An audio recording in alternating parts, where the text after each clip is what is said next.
Entre lac et montagne, voyagez sur Radio Grand Lac. La 16/9e, l'actualité cinéma de Radio Grand Lac avec Kevin, Guillaume et Vincent. Et bonsoir à toutes et à tous et bienvenue dans la 16/9e, votre émission sur l'actualité cinématographique sur Radio Grand Lac 92.fm, radiograndlac.com, le DAB+, et les applications Radio Grand Lac disponibles sur smartphone. Bonsoir Guillaume et bonsoir Vincent. Bonsoir messieurs. Bonsoir messieurs. Comment ça va ? Ça va très bien, merci. Et toi Kevin ? C'est très bien, ça y est, c'est l'été, voilà, il fait pas beau trop dehors. chaud. Il fait pas trop chaud, on est bien. On est pas mal. Ouais. Voilà, bon, il y a des films au cinéma, ils sont pas super certains, mais bon, on fait comme on peut, quoi. Il y a toujours les classiques dont on a parlé là. La grosse salve va se terminer là. Oui. Là, les gros noms vont. C'est la dernière semaine avec les gros noms, on va dire. Exactement. Eh ben, écoutez, le sommaire de ce soir, comme d'habitude, on va commencer par les sorties de la semaine. Semaine assez chargée. Puis ensuite, en deuxième partie, nous allons donner nos avis sur les films sortis la semaine dernière. Et j'en ai vu qu'un. C'est Eddington de Ari Aster avec Joaquin Phoenix, Pedro Pascal et Emma Stone. Préparez-vous, vous allez être servis. Et nous donnerons nos conseils télé. Et enfin, nous ferons un focus sur Marvel. Parce que c'est vrai qu'on est à presque 80 émissions. Et je m'étais rendu compte qu'on n'avait toujours pas fait de focus sur Marvel. Donc, ça paraissait trop évident, c'est pour ça. C'est ça, dans la continuité, on avait parlé de Superman la fois précédente. Et voilà. Donc, c'est dans la continuité, puisque les 4 fantastiques, forcément. Voilà, bon, on n'est que 3, mais c'est déjà bien. On est 3, mais avec un public ce soir. Oui, exactement. Voilà, qui est très réactif. Effectivement. N'hésitez pas à applaudir. Il n'hésite pas. Voilà. Il n'hésite pas. Ils sont très timides.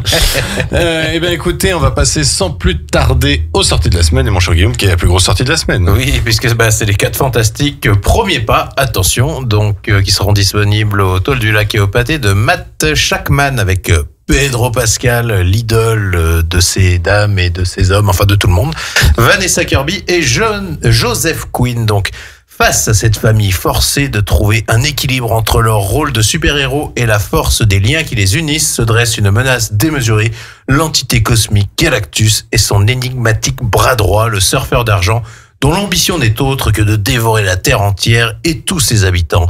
Comme si tout ceci ne suffisait pas, les choses prennent soudainement une tournure très personnelle. On écoute un extrait. Mais extrait, il n'y a pas pour le moment. Attends. Mais ça va arriver.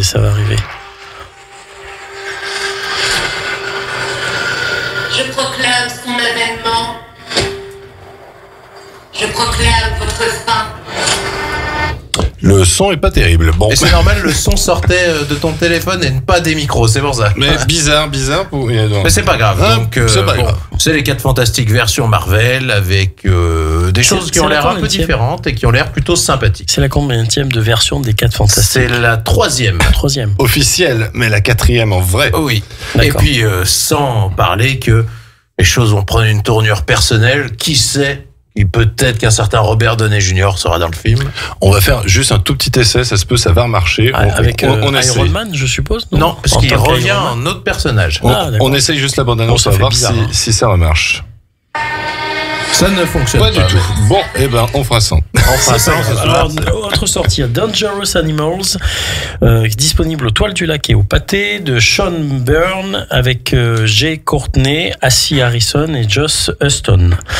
C'est l'histoire de Zephyr, une surfeuse intrépide au tempérament libre et qui est kidnappée par un tueur en série, obsédée par les requins. Elle est séquestrée sur son bateau et confrontée à la folie de son ravisseur. Elle va devoir se battre pour survivre face à tous les prédateurs. Est-ce qu'on écoute un extrait ? Non, je crois que ce soir, on va faire ça parce que je ne sais pas, il doit y avoir un problème de câble. On peut faire le requin, non ? De toute façon, est-ce que vous êtes aficionados de films de requins ? Non, et de toute façon, un film avec Jay Courtney vaut mieux l'éviter. Alors, à ce qui paraît, il est pas si mal. Bon, voilà. Alors peut-être que voilà. Je crois que vous pouvez revoir Les Dents de la Mer dans beaucoup de cinémas cet été, il me semble, pour les 50 ans. Donc peut-être à privilégier. C'est un grand classique incontournable, effectivement. Oui, tout à fait. Autre sortie. Oui, Comme des riches, disponible seulement au Toile du Lac, de Amin Harfouch avec Brahim Boulel, Fedi Benjima et Armindo Alves. L'histoire de Giuseppe, qui travaille sur un magnifique yacht à Saint-Tropez avec Claude, le concierge, qui mène la grande vie en se faisant passer pour le propriétaire. Mais cette vie de rêve est menacée par Chloé, mandatée par Popovich, le vrai propriétaire du bateau, un milliardaire des pays de l'Est, pour le vendre à des princes héritiers du Golfe. Giuseppe a alors l'idée de faire appel à ses 3 amis de Saint-Denis, Jamel, Vince et Nabil, afin de les faire passer pour les princes du Golfe et faire capoter la vente. Les 3 lascars vont donc vivre comme des riches le temps d'un week-end à Saint-Tropez. Oh, j'ai vu l'abondance, ça a l'air... Oh, ça a l'air nul. J'irai pas le voir. Mais ça a l'air, c'est dans la veine de ces comédies faites dans le sud de la France. Chips. Ouais, non, ça a l'air C'est ça. vraiment. C'est bizarre que ce soit pas réalisé par un des frères Boukiraba. Ça ressemble. À... C'est peut-être produit par un je cherche. Ils sont dans tous les coups, là. En vrai, sur les films qui dans le sud de la France, oui, sur beaucoup. Autre sortie qui a l'air assez prometteuse. Oui, Aux jours qui viennent de Nathalie Nagem avec Zita Anro. Bastien Bouillon et Alexia Chardard. Donc Nice de nos jours. Laura, la trentaine, essaie de se reconstruire après une relation tumultueuse avec Joachim. Elle mène une vie en apparence tranquille en élevant seule sa petite fille. Mais l'accident de Chirine, la nouvelle compagne de Joachim, va faire ressurgir son passé. Les 2 femmes, en proie à la violence du même homme, vont peu à peu se soutenir. Bon, moi, ça me donne pas spécialement. Après, j'aime bien. Je trouve que Bastien Bouillon, en ce moment, il fait des bons choix. Et j'aime bien aussi Zita Enro. J'avais beaucoup aimé le film qu'elle avait fait qui s'appelait Rouge, sur un scandale. Je sais plus quelle matière il y avait, tout ça. Enfin, c'était pas mal. Il y avait aussi Samy Bouajila dans ce film. Je vous le conseille. Voilà. D'accord. Pourquoi pas.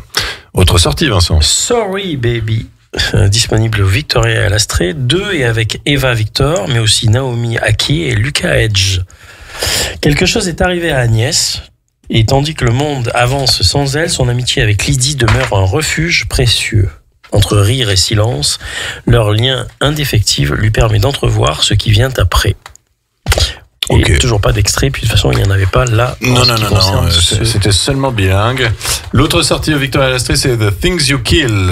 Alors préparez-vous, de Aireza Katami, décidément c'est moi ce soir, avec Ekin Kok, Erkan Kolka Kostendil et Hazar Ergüklu. Après plusieurs années aux États-Unis, Ali retourne s'installer en Turquie avec sa femme. Dans sa ville natale, il retrouve sa famille qui vit un enfer sous le joug terrible de son père. Aussi, lorsque sa mère décède dans des circonstances suspectes, Ali soupçonne-t-il rapidement son père. Ça ne veut rien dire, mais c'est le synopsis. Aidé par un mystérieux rôdeur qui l'engage comme jardinier, ce n'est pas Jean-Claude Van Damme, le jeune homme mène une quête vengeresse qui va le confronter au pire des secrets. C'est un drame plutôt, non? Ça a l'air de Ça a l'air, ou drame thriller. Et quand ça passe au Victoria à l'Astrée, oui. Ouais. Bravo, Guillaume. Ouais, mais c'est plus intimiste, c'est sûr. c'est plus des films d'auteur. Voilà, Oui, mais ça pourrait être une comédie désopilante et grinçante sur le, je ne sais pas. Mais ça ne l'est pas. Non. Par contre, le prochain film, Renard et Lapine sauvent la forêt, donc qui seront disponibles au Victoria et à l'Astrée, de Macha Alberstad. Il se passe des choses étranges dans la forêt. Hibou a disparu, des rats malicieux terrorisent le voisinage et un lac déborde menaçant les maisons des habitants de la forêt. Serait-ce l'œuvre d'un castor mégalomane? Renard et Lapine sont bien décidés à le découvrir. Ils doivent retrouver Hibou et sauver la situation. Leur amitié sera mise à rude épreuve. C'est pour les bouts de chou? Oui. Oh, j'aime bien quand tu dis ça. Oui. Ouais, bientôt, ça sera un film qui ira voir. Ah bah oui, c'est vrai. Pas très longtemps. Hein. Encore. Ça va vite. Encore, oui. Oh, 2 ans et demi. t'inquiète. Deux bonnes années. T'inquiète, ouais. Ouais, Moi, je te peut-être. confirme. Ah, je suis sûr que Renard et Lapine 2, tu vas aller le voir. Et déjà, à la limite, tu serais amené à le voir en avance pour savoir si tu peux le laisser regarder Eh oui. à ta progéniture, d'ailleurs. Eh oui. Pour faire la... Ah, alors, Pooja, alors, à ton tour. là. c'est alors Pooja, sœur, Oui. qui est disponible à l'Astrée, de Deepak Roniyar avec Ashamaya Magrati, Nikita Chandak et Dayarang Ray. Je pense que je m'en suis pas trop mal tiré. C'est l'histoire de 2 garçons qui sont enlevés dans une ville frontalière du Népal.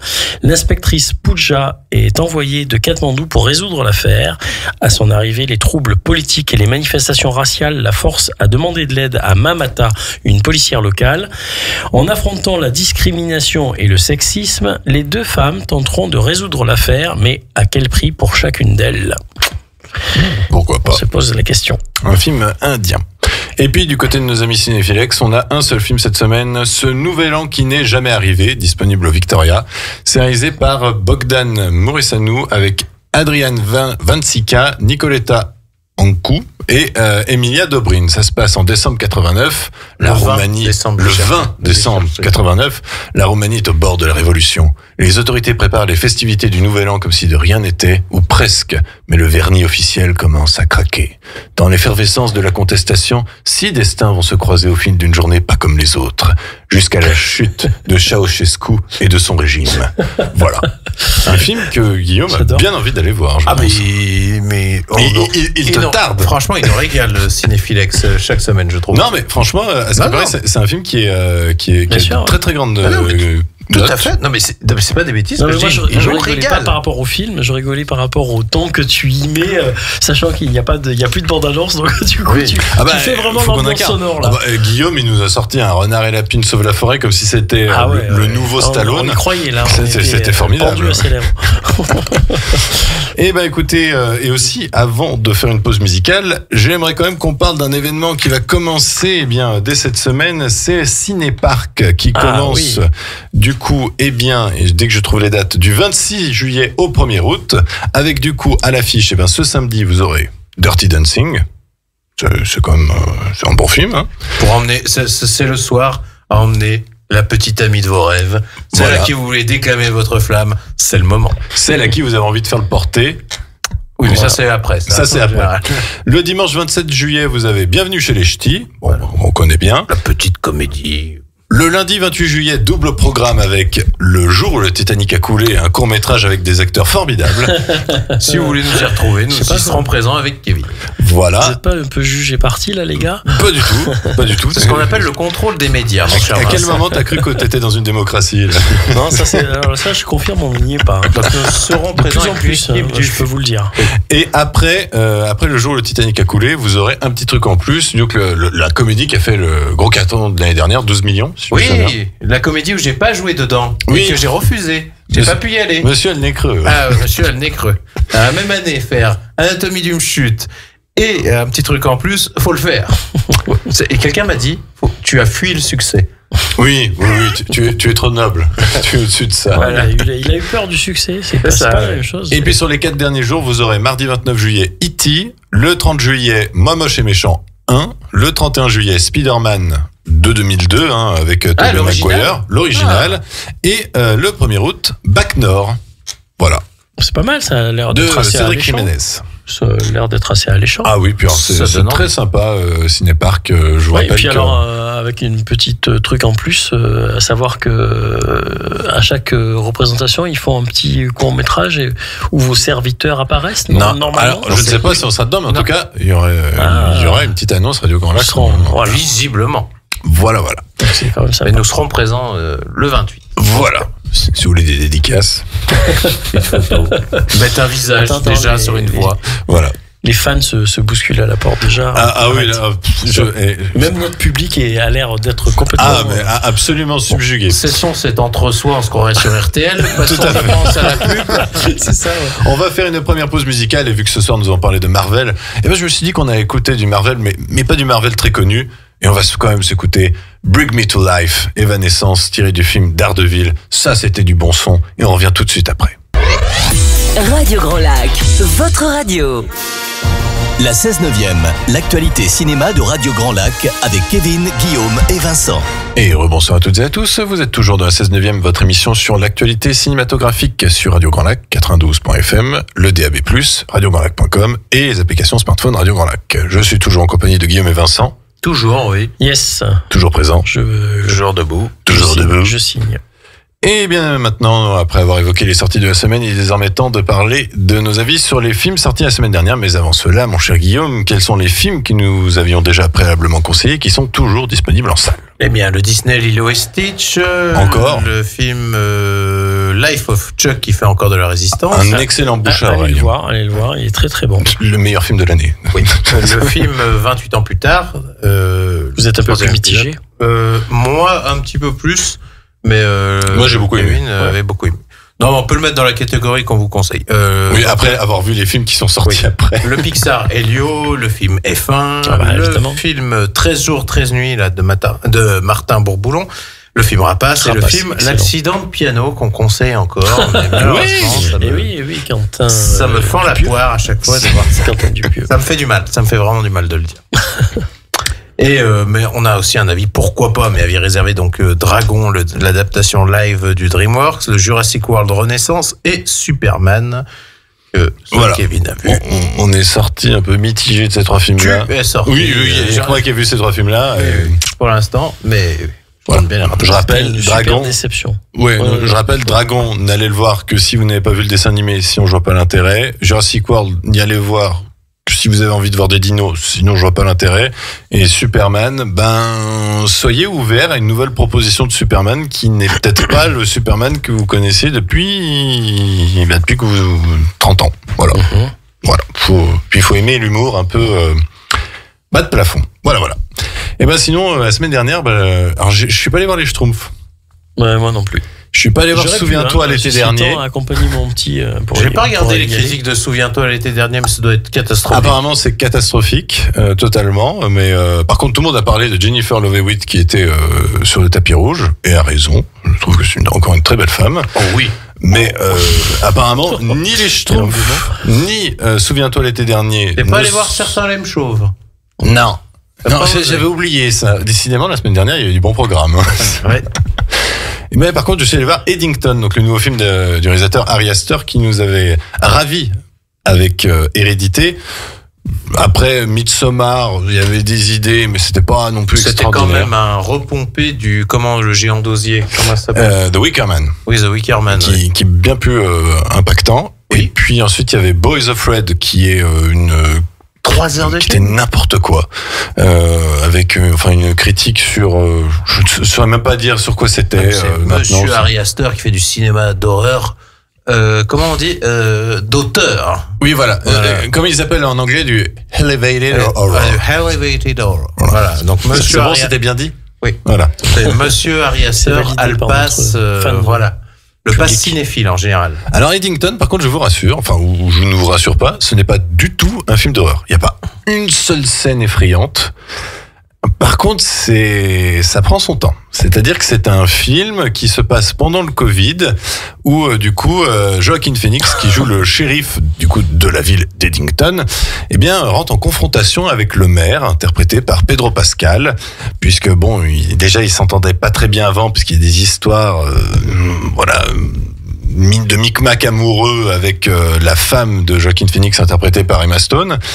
Mais en plus de ça, Joaquin Phoenix, il en a tellement marre qu'il se dit, je vais me présenter en tant que maire face au maire actuel. Et ça va créer une petite guéguerre, et les choses vont s'envenimer de plus en plus. Et ça va partir dans un joyeux délire, on va dire. Le film est assez violent. Par contre, là, on reste sur cette thématique-là. Moi, j'ai trouvé que c'était un film qui était totalement... Alors, en fait, soit il est trop tôt pour que ce soit un film d'époque sur le Covid et que ce soit pertinent, soit il arrive trop tard et en fait c'est plus vraiment intéressant de faire un film sur le Covid. Du coup, je me suis un peu beaucoup ennuyé devant les 2h30 de film, surtout que on parle du Covid, mais surtout pour critiquer les réseaux sociaux en général, avec plein de thèmes différents. Ça va partir sur les sectes, sur les complots, même aussi sur la pédophilie, ce truc comme ça. En fait, ça brasse tellement de thèmes que c'est imbuvable. Je trouve que Joaquin Phoenix est un peu insupportable parce que ça fait quelques années qu'il ne fait que jouer l'idiot pâteau. Oui, mais parce qu'il fait plus d'efforts depuis quelques années. Voilà. En fait, la dernière fois qu'il était véritablement flamboyant, c'était Joker, hein, et puis c'est tout, quoi.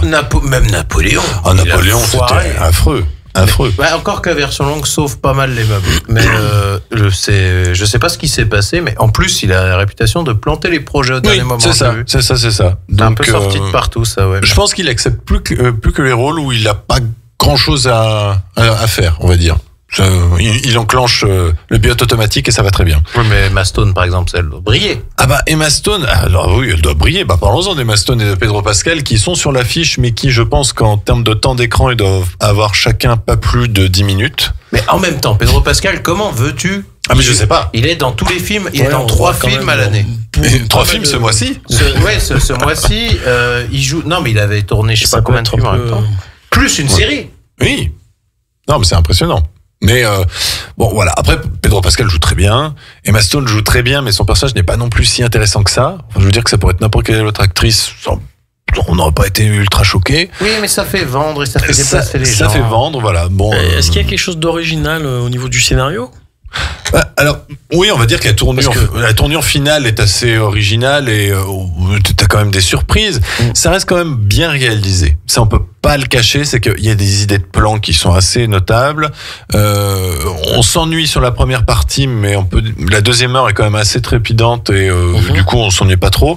Mais on en sort en se disant, mais pourquoi tout ce ramdam, quoi? Pourquoi tout ce...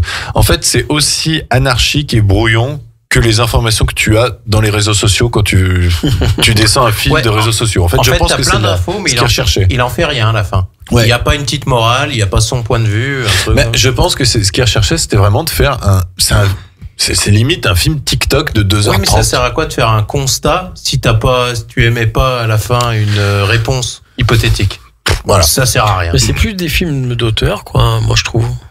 Mais ça ressemble à. Oui, mais ça n'empêche pas qu'à la fin, qui sont tu donnes ton point de vue. Impressionnables et qui sont spontanés, mais qui n'ont pas de fond en définitive. Hein. Oui. Ouais. Mais c'est dommage. Ben oui, mais c'est de plus en plus la tendance actuelle. À la fin, faut quand même te positionner sur la question. Ouais, non, un minimum. Ah, mais je suis d'accord, mais c'est un peu la tendance actuelle. Hein, là, disons que c'est une critique. Lui, si tu comprends, lui, il sous-entend que les réseaux sociaux abrutissent la société, que maintenant la société est relativement stupide, c'est-à-dire qu'elle préfère c'est les révolutionnaires du dimanche, quoi, t'as l'impression, parce qu'ils ont vu quelque chose sur les réseaux sociaux, du coup, il faut manifester, mais le lendemain, il n'y a plus rien qui se passe. Mais lui, c'est le problème, je veux te dire, c'est un réalisateur, il se regarde trop.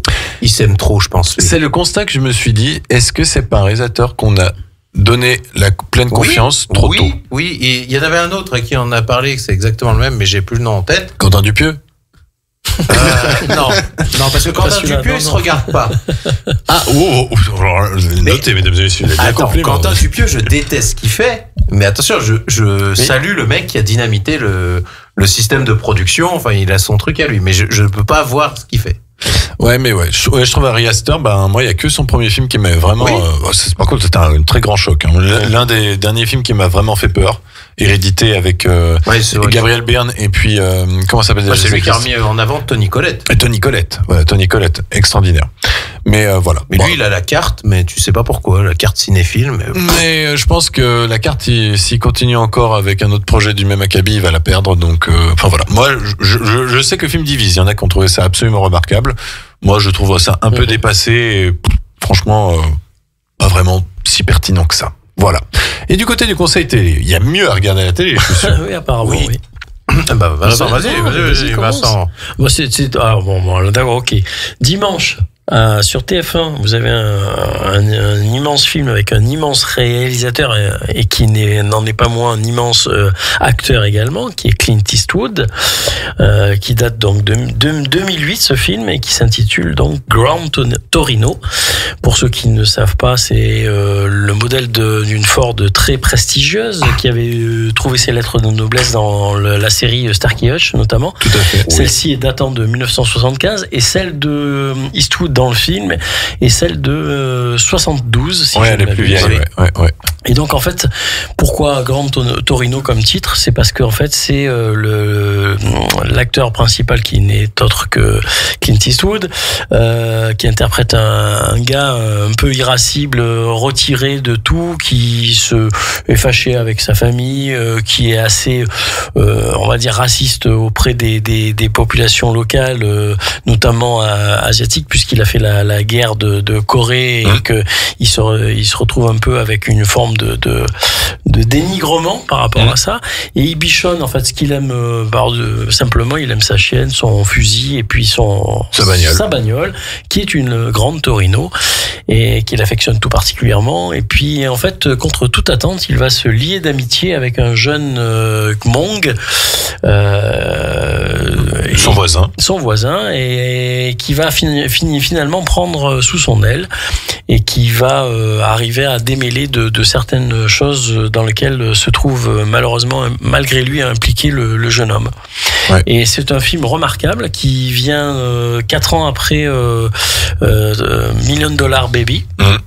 Et c'est un des grands films de Clint Eastwood, auprès duquel il ne faut pas passer parce qu'il est vraiment splendide et très émouvant et avec un personnage récurrent de Clint Eastwood qui interprète toujours un peu ce rôle un peu du solitaire, un peu irascible, etc. Mais qui trouve une forme de rédemption à la fin. Donc j'en dis pas plus. C'est vrai qu'à l'époque on avait même dit le personnage pourrait être l'inspecteur Harry à la retraite. Oui, ça sentait l'inspecteur Harry 6, oui.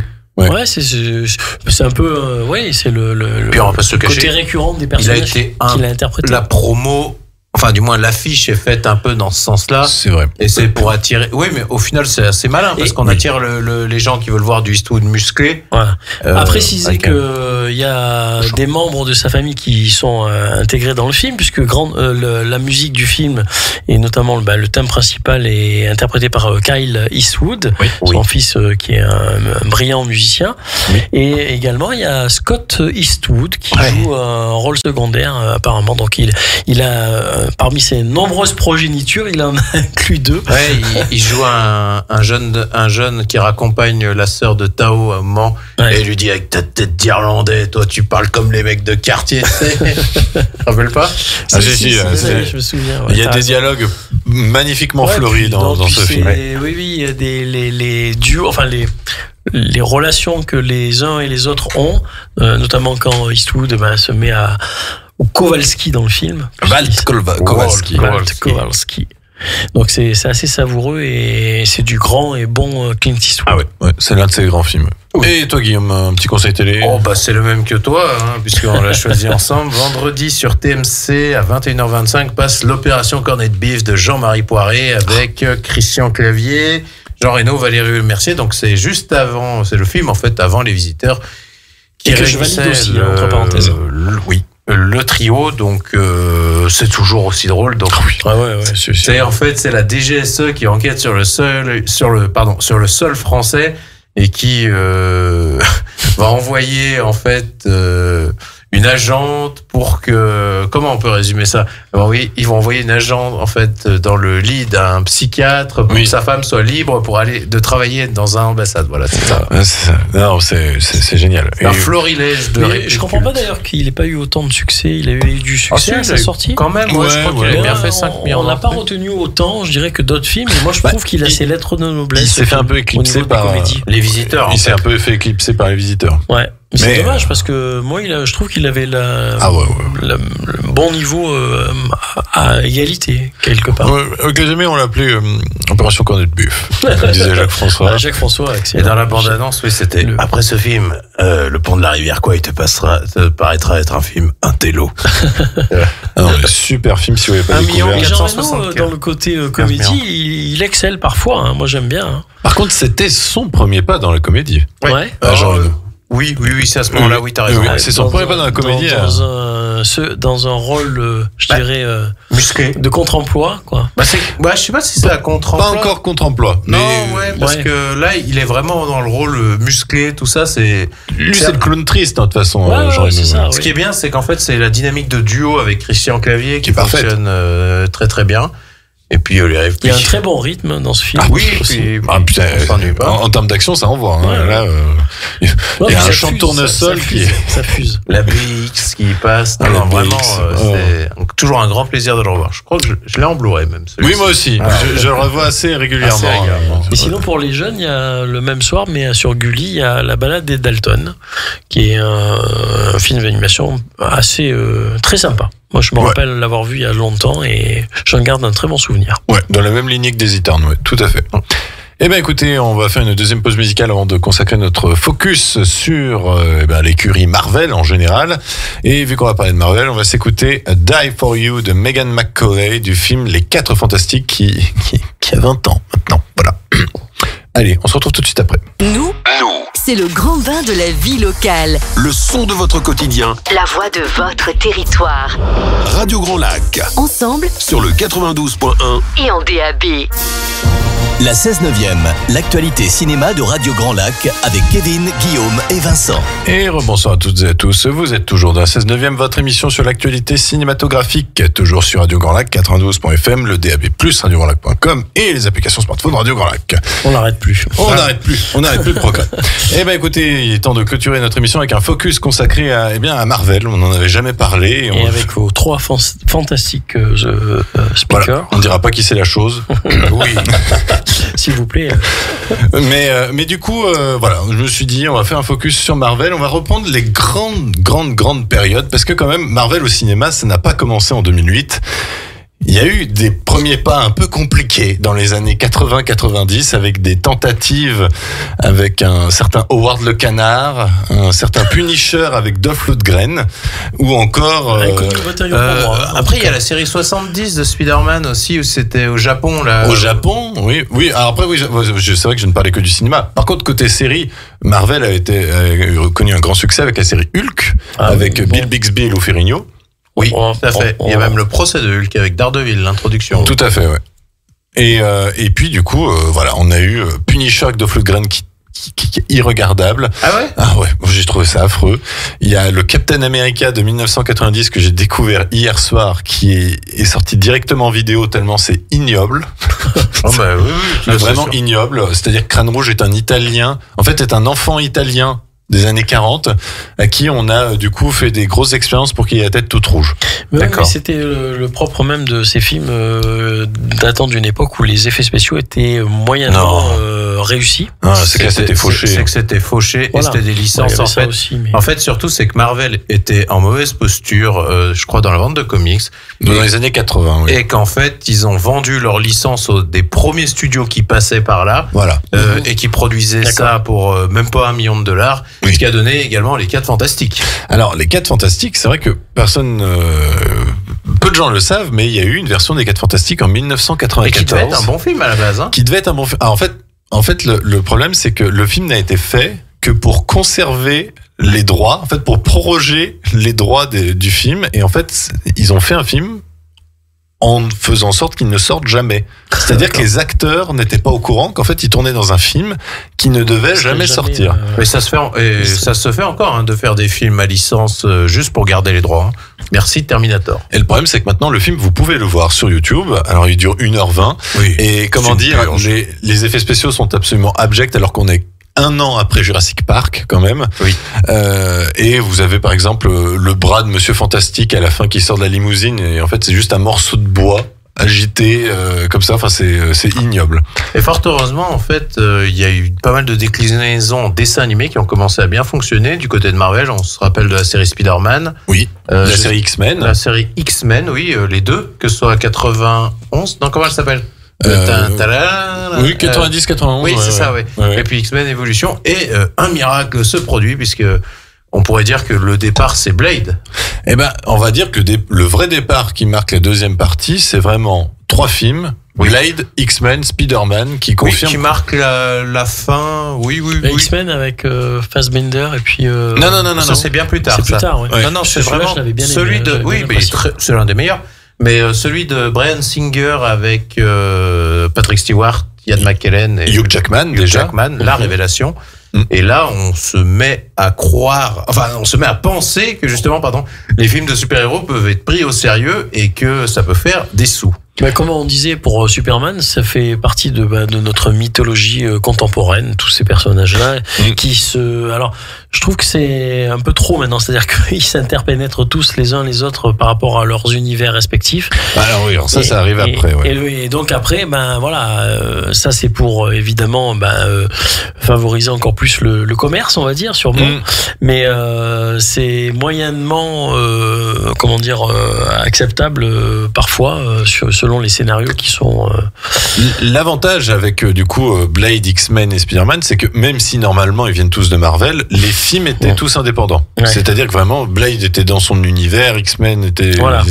C'était vraiment... Chacun était indépendant et du coup, on avait une proposition de mise en scène, une proposition d'univers totalement différente.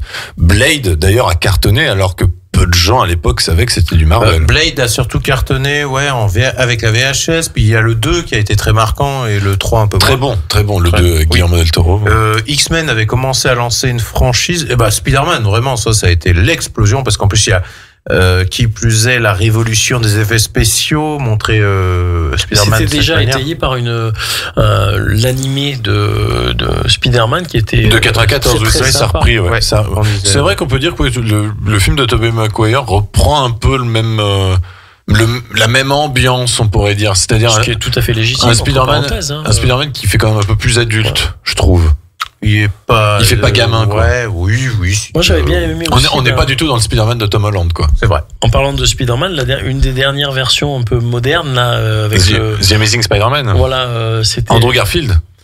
Oui, mais le truc animé, en animé là. Ah, alors oui, c'est vrai. Ça, c'était plus tard. Ça viendra bien après. Et il est pas mal, je trouve qu'il y a quelque chose d'intéressant et de nouveau, on va dire, une nouvelle proposition sur la thématique de Spider-Man qui était assez intéressante. De toute façon, je pense qu'on est tous d'accord pour dire que les films d'animation Spider-Verse sont parmi les meilleurs films de super-héros de ces dernières années. Ça, c'est clair et net. Mais du coup, dans ces années 2000, on avait eu droit aussi à Daredevil avec Ben Affleck, que j'avoue est un bon plaisir coupable. Non, mais il est pas si mauvais qu'on Il est pas si mauvais que ça. Electra, par contre, est affreux. Je l'ai revu, il est irregardable. Moi, j'adore l'actrice, donc je suis un petit peu... mais ça ne peut pas sauver. À la fin, elle se bat contre du linge. Mince, quoi. Contre quel acteur? Oui, je sais plus comment il s'appelle cet acteur. Comment ça, du linge? En fait, il y a des linges blancs qui volent. Il faut le voir, c'est vraiment nul. Ouais. Il y avait Electra, il y avait Punisher, déjà. Hulk qui avait essayé. D'Angly, qui essayait d'être un film de super-héros un peu auteur. Alors, lequel? Parce qu'il y en a eu plusieurs de Hulk. Le premier. Avec Eric Bana. Ouais. Très très bien aussi. Un peu trop vert. Edward Norton, il était pas mal aussi. Il était bien. Ça fait partie de l'autre Mais ça fait partie du MCU, par contre, ouais. Et puis, on a Les 4 Fantastiques, avec Jessica Alba. Deux films, je trouve qu'on plutôt bien vieilli, ça passe, en vrai. Ouais. En fait, ça perdait pas de temps. Ça allait directement à l'essentiel. C'est un côté kitsch sympathique. C'est ça. Qui est convenu et qui est acceptable. Un côté kitsch acceptable. Parce que c'est vrai que Julian McMahon en fait des caisses. Franchement, là, le dernier, là, en voyant les bandes annonces, moi je trouve que c'est un côté kitsch, mais qui me semble très vieillot, quelque quelque Oui, mais ça a l'air justement d'être un peu comme avait fait Aquaman. Ils ont voulu coller aux 60s. Vraiment, comme si on lisait les premiers comics. Ouais, voilà, c'est ça. Ça fait référence vraiment au premier comics. On avait eu Ghost Rider avec Nicolas Cage. En vrai, je l'ai revu. Ça passe le premier. C'est pas si mal, hein. Le premier, ça passe. Le premier là-dessus. J'avais souvenir de beaux visuels. Avec la moto sur l'immeuble, là. Oui, il y a des beaux plans, mais visuels, maintenant, ça a pris 20 ans dans la tronche, quoi. Voilà. J'ai mes souvenirs de l'époque. C'est ça. Et puis, Iron Man, en fait, voilà, c'est ça. Iron Man va débarquer, va changer la donne, c'est qu'on va rentrer dans la troisième ère, c'est que même si X-Men va continuer, même si on va continuer à avoir aussi les Amazing Spider-Man et tout ça, Iron Man va lancer le début du Marvel Cinematic Universe. Et ça va être aussi la preuve que Marvel peut faire un très bon film de super-héros avec un personnage qui n'était pas très connu à l'époque. Un film qui cartonne, peut-être parce qu'il est simple.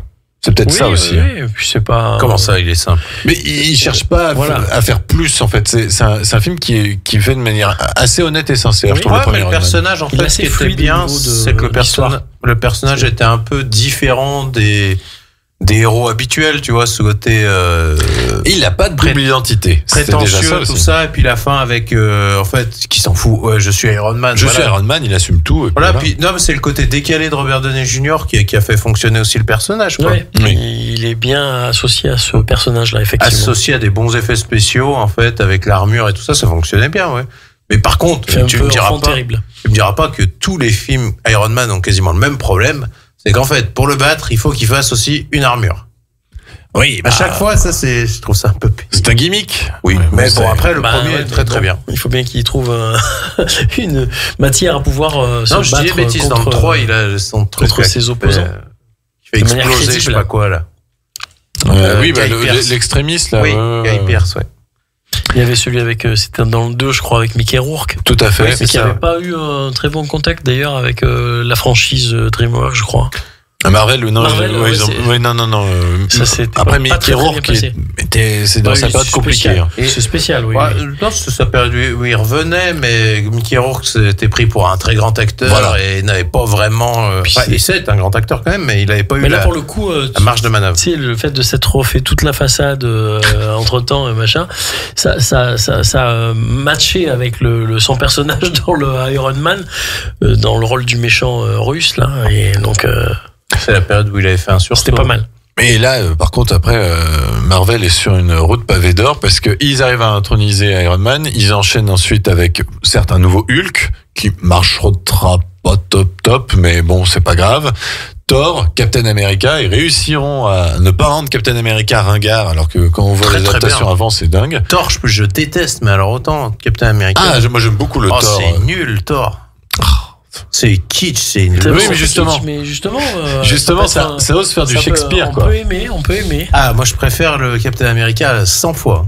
Ouais, hein. J'aime bien le Captain America. Mais en fait, c'est ça que j'aimais bien. C'est quand même, au début, c'était quand même assez différent, en fait. Chaque personnage avait vraiment sa propre patte, en fait. Ouais. Et ce qui donnait lieu, du coup, à un Avengers qui les réunissait assez éclectique. Oui. C'était Ah, un ça. événement, Avengers. Moi aussi, j'aime beaucoup l'éclectisme. Voilà. Moi j'ai Comme bien si- aimé le premier Avengers, je l'ai vu 3 fois, je crois, au cinéma. Ah oui. Deux ou 3 fois. Mais parce que t'avais pas compris ou parce que... Parce que j'avais bien aimé, justement. Monsieur, je vais voir des films d'auteur 3 fois, là. Qui n'a pas compris. Le mec, il est allé voir 3 fois Babylone parce qu'il avait pas compris. Une critique sur Avengers. Non, mais C'est pas parce que j'avais pas compris, c'est que j'adorais. Ben oui. il s'est endormi 2 fois. Donc, Voilà, c'est faux. ça, Impossible. Impossible. Non, je pense pas qu'on puisse s'endormir devant Babylone, ça m'étonnerait. Et puis après Avengers, on a quand même eu les Gardiens de la Galaxie, qui aussi était encore une preuve que Marvel pouvait aller très très loin et que ça marchait quand même. Ouais, et puis avec une bonne bande son de surcroît, je pense qu'il y avait ça aussi. Il y avait une certaine. Oui. Bon, après ça, c'est vrai que j'ai toujours trouvé ça facile de dire bon, bah, je pioche dans les années 80, Ouais, qu'est-ce qu'on mais n'a pas ça sorti le hop. faisait, pour le coup, je trouvais ça assez légitime et pas du tout. Oui, c'est vrai, ça emprunté. justifiait dans le Ouais. scénario. Ouais. Oui. Autre chose, Doctor Strange. Ah, moi Je j'adore. préfère largement le son deuxième, moi. Moi, j'aime beaucoup les deux. Ouais. Moi, j'aime bien les deux aussi, mais j'aime bien le premier parce qu'on découvre toute l'originalité du personnage qui va se construire et puis qui découvre certaines choses, certaines facettes et capacités. Et je trouve que c'est toujours intéressant ces phases-là dans tous les super-héros. Mm. C'est le début, le commencement, c'est toujours plus La découverte, bah, c'est vrai que- excitant et intéressant, quoi. Voilà. Les origin story, c'est ce qu'on appelle ça. C'est vrai que c'est souvent plus intéressant Voilà. que quand on Bien a sûr, une énième bien suite. sûr. Quoi. Mais ce qu'on avait dit aussi, c'est que effectivement l'univers visuel dans Doctor Strange était plutôt très bien réussi au niveau de la manière dont il changeait les configurations de vue et tout ça. Et c'était un peu comme dans Inception, comme on disait. Ouais, il joue avec le décor et c'est vrai que Et c'était pas mal. c'était assez perturbant et en même temps, on n'est pas perdu complètement et on suit bien l'histoire. Et puis, je sais pas, il y a une dimension spirituelle qui est intéressante aussi dans Doctor Strange. Puis, j'adore Benedict Cumberbatch. J'adore cet acteur. Il est formidable. Et de l'autre côté, quand même, Fox tentait un coup avec Deadpool, qui a quand même marqué aussi son époque. Bah, en fait, faut plutôt dire que Fox menait sa barque en parallèle. En fait, il y avait toujours Voilà. la saga X-Men qui continuait, qui a dû être redynamisée à un moment, justement parce que le MCU de Marvel arrivait. Et oui, Deadpool a marqué quand même un petit tournant dans la comédie d'action gore, voilà. Tout à fait, tout à fait. Après, moi, je préfère au fur et à mesure. Tu sais, j'aime bien le 1, c'est peut-être celui que j'aime le moins maintenant. D'accord. Ouais. Moi, j'aime beaucoup le 2. Oui, le 2 est très bien. Le 2 est 3, très très le drôle. 3 m'a fait beaucoup rigoler. Bon, le 3, Ah oui, oui. je suis d'accord. On a une fan qui adore le 3. Ouais, j'ai adoré le 3. Avec une réplique formidable quand même de Channing Tatum qui dit mon petit rouge. Ça, c'est vrai que c'était formidable ce film. Très très drôle. Mais c'est vrai que la Fox, de toute façon, ne pouvait jouer que sur les X-Men parce qu'ils avaient réessayé les 4 Fantastiques. Ça complètement planté en 2015. En même temps, faut dire qu'ils avaient sabré le film. C'est que le réalisateur Josh Trank, qui avait fait le film Chronicle, il était complètement dépressif. Ils ont sabordé son film, ils l'ont viré au milieu du métrage et ça donne un film en fait c'est un brouillon de film en fait. Sa carrière ne s'en est jamais relevé. On a une première partie très ennuyeuse, on a une deuxième partie assez horrifique qui est intéressante, et on a une dernière scène de combat finale absolument abjecte, et ça finit en mode comment on s'appelle, et ils se regardent et on s'appelle et ça coupe là, enfin c'est complètement débile. Enfin, voilà. Mais la Fox ne pouvait compter que sur les X-Men, et même on va dire à partir d'un certain moment, il pouvait compter que sur Deadpool, parce que les X-Men ont commencé aussi par ne plus attirer les foules. Après X-Men Dark Phoenix, après... ils l'ont un peu tué, quand même, Dark Phoenix de base. C'est vrai. Alors que finalement, à la revoyure, il est pas si mal que ça. Il est mieux que ce Apocalypse. Que Apocalypse, oui, tout à fait. Et puis donc Marvel continue avec ses autres films, ils vont continuer avec Ant-Man, ils vont continuer avec... J'avais bien aimé moi Ant-Man. Le premier, ouais. Le premier, je suis d'accord. Il y avait un côté... Non, c'était... Non, le premier est bien, mais les suites sont bonnes. Oui, mais on est d'accord. On est d'accord. Pas de souci. Nous sommes d'accord. Et ils vont retenter Spider-Man aussi. Spider-Man va retourner dans l'univers Marvel. Par un petit prêt. C'est bien, le Homecoming. Moi, j'aime toujours bien le premier. Je préfère le 2. Ah non, il est nul. Côté vacances, j'aime bien. Le 2, mais c'est une catastrophe. On n'est jamais d'accord. Il est nul. Pourquoi il est nul? Vas-y, lâche-toi. Parce que je trouve qu'en fait, le scénario, il tourne en rond. Il n'y a pas d'évolution de personnage. Il y a des visuels pas trop mal, mais je trouve qu'il tourne complètement en rond. Enfin, le méchant est nul aussi. On reprend un vieux truc qu'on t'a dit Oui, mais c'est un vieux truc qu'on t'a dit dans un vieil Iron Man il y a 10 ans et qu'on te reprend pour faire la menace des drones. Non, ça franchement, il est vraiment nul. J'aime bien le côté film vacances, moi. Et le troisième alors? Le troisième au moins il est sympathique. Il te donne ce que t'es venu voir. Il est un peu ennuyeux par contre. Oui, il n'y a pas de scénario. Mais au moins il est divertissant. C'est pour ça que le seul qui a un enjeu vraiment ou une évolution de personnage, c'est le premier. Avec un twist qui, je pense, a surpris tout le monde à l'époque. Dans Homecoming. Personne n'avait vu venir ce truc avec le vautour. Oui, puis surtout, en fait, je me suis rendu compte que c'est le premier méchant dans quasiment 80% des films qui n'est pas bête. Il entend parler ses enfants, des machins, et comprend en 2 secondes que ce Spider-Man, c'est Peter Parker. Alors que dans tous les autres films, il te dirait non, machin. Alors que là, lui, il a compris ça tout seul. En même temps, c'est Batman, c'est Michael Keaton, tu me diras. Donc c'est normal. Forcément, il sait tout. Et c'est tout. Non, mais c'est vrai. Oui, c'est Batman, oui, c'est vrai. Non, mais qu'il est pas bête, quoi, pour une fois. Non, mais c'est oui, non, tout à fait. Far From Home, non, je trouve que le méchant est pété, c'est affreux. Et sur les derniers, Shang-Chi, Black Widow... c'est nul. Je connais pas. Je suis désolé, mais je pourrais pas dire quoi que ce soit. Shang-Chi, moi, j'ai décroché, là. Shang-Chi, ça se revendique des films hongkongais, chinois. Il y a Tony Leung, voilà, qui est bien dedans. Sinon, c'est nul. Le pauvre petit, qu'est-ce qu'il est venu faire là? Non, mais je veux dire, mais t'as envie de dire, vas-y, mettez Tony Leung, Shang-Chi, et pas Shang-Chi, il a aucun charisme. Et c'est pareil. Ça reprend les cercles d'or, les cercles de je sais plus quoi. Les anneaux. Les anneaux, ça reprend un vieux truc que t'avais vu d'il y a 15 ans et tout. Tu sais même plus ce que c'est. Pour te remettre le faut faire ça de voir. C'est ça le problème. Ouais, non, mais c'est catastrophique. Black Widow, c'est nul. Mais quand je vois que le dernier film, j'ai rattrapé Thunderbolt. Il est bien. Qui est pas si mal. Mais alors, faut avoir vu ce vieux film qui s'appelle Black Widow, qui est un des pires Marvel quand même qu'on ait fait. Et tous les personnages de Thunderbolt sont dans celui-là. Oui, une bonne moitié. Oui, c'est vrai. Black Widow, c'est nul. Ah non, oui, c'était pas terrible. Thunderbolt, je l'ai revu ce week-end, franchement, et je trouve qu'il passe crème. Ouais, mais ça, c'est parce qu'on est habitué à la médiocrité. Il est un peu mieux que le reste, mais c'est pas... en fait, je trouvais ça pas mal de montrer c'est pas des super-héros, c'est des mecs, franchement, qui essaient comme... Bob. C'est qui, Bob? Ah oui, Bob, oui. Oui. T'as regardé? Oui, non, mais Sentry, Non, mais c'est pas terrible. C'est génial, le coup à la fin avec les ombres et tout ça. Ouais, c'est un truc... Ouais, franchement, mais on a parlé des New Avengers, c'est vraiment... Ouais. L'un des plus imaginatifs que j'ai vu dernièrement, c'est The Marvels. Oui, que tu voulais pas voir. Je voulais pas le voir. Il est pas si mal que ça. Il était bien parce qu'en fait, il était vachement bien réalisé. Donc, je trouve que... Nia DaCosta, donc la prochaine réalisatrice de 28 ans plus tard. Tout à fait. Et la scène où ils vont sur une planète où ils ne peuvent que chanter. C'était génial. Mais franchement, ce film mérite d'être vu. Avec l'une des meilleures blagues, c'est-à-dire quand le prince se met à parler et dit... Il est bilingue. Ça, j'ai trouvé ça génial. Non, mais même, en fait, à un moment, les personnages, quand ils utilisent leur pouvoir, switch, en fait, dans le corps, de place avec les autres. Et ça a dû demander une logistique en termes de tournage, c'était très bien. Par exemple, Captain America, la Brave New World, c'est catastrophique. Il y a que la dernière scène qui est il y a bien. une très bonne idée de base, mais sinon ça se traîne, hein. Non, mais ça fait quand même un paquet de films où ça se traîne les fesses. Et là encore, en plus, c'est qu'on te fait la suite d'un film que tu as vu il y a 15 ans. C'est-à-dire l'Incroyable Hulk. Parce que c'est Captain America 4, mais c'est surtout l'Incroyable Hulk 2. Hein, non, mais qu'est-ce que j'ai aimé dernièrement aussi, il y avait Doctor Strange 2. Voilà, c'est génial. Oui, mais c'est pareil. Les Gardiens de la Galaxie 3, qui est peut-être le dernier grand. Oui, mais c'est pareil. En fait, ces films-là sont presque indépendants de la timeline principale de tout ce bazar, tu vois. Bah, c'est peut-être l'aveu.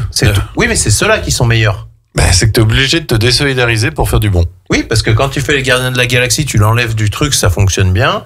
Doctor Strange, au final, à part la fin, t'as rien changé au schmilblick, presque.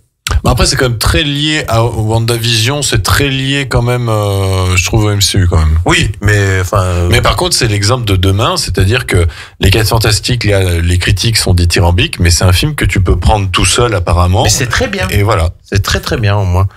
Marvel, après, il y a toujours la base de fans. Si, on n'a pas parlé des quand même 2 grands événements qui étaient Avengers Infinity War. Avengers Endgame. Infinity War, c'est quand même un des meilleurs films de super-héros tout à fait. Qui avait les coronesses de finir mal. Oui.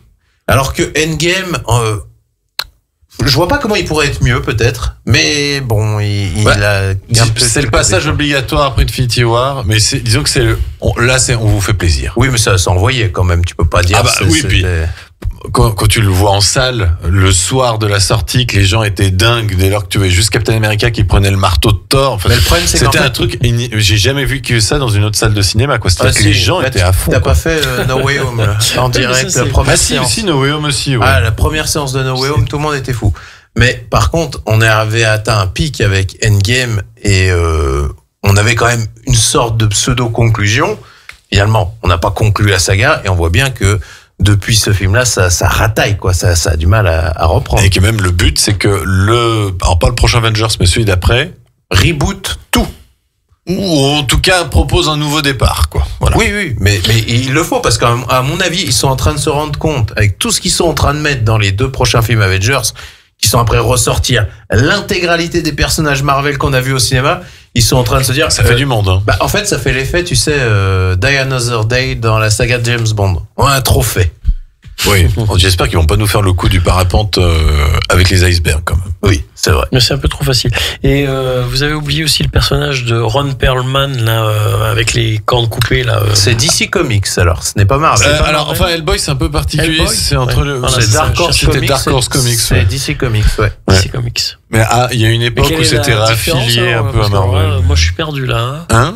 C'est quoi la différence? C'est pas Marvel. C'est pas Marvel qui a produit. Tu connais pas la différence DC Comics Marvel? Mais il me semble bien qu'il y avait le logo Marvel dans Hellboy. En fait, à l'époque, il me semble que Dark Horse Comics avait été racheté par Marvel, ou en tout cas, c'était Marvel qui sortait les comics de Dark Horse. Il y avait un truc comme ça. Parce que là, pour le coup, c'était sympa. Il y avait dans le premier, parce qu'après ça. Ouais. Le premier était pas mal parce qu'il y avait un côté un peu anti-héros. Mais c'est Guillermo del Toro. Voilà, et voilà, et puis c'était un anti-héros total, quoi. Tout à fait. Puis, eh ben, nous avons fait, je pense, une présentation globale de l'univers, de ce qu'on en pense, de ce qui pourrait en advenir. Je pense que la sortie de demain sera décisive. Oui, en partie décisive. Ouais. N'en jetez plus, la cour est pleine. Tout à fait. Côté programmation, la radio demain, pas d'émission. C'est le rythme estival. Mercredi, pas d'émission. Le rythme estival commence à on est en fin de saison, mesdames et messieurs. Et d'ailleurs, en parlant de fin de saison, la dernière émission de la saison sera la semaine prochaine. Une émission un peu plus à la cool. Et pour se quitter, on va s'écouter It's On Again d'Alicia Keys avec Kendrick Lamar et qui nous vient du film The Amazing Spider-Man 2. D'ici là, portez-vous bien, allez au cinéma et passez une bonne semaine. Ciao, ciao. Ciao, ciao.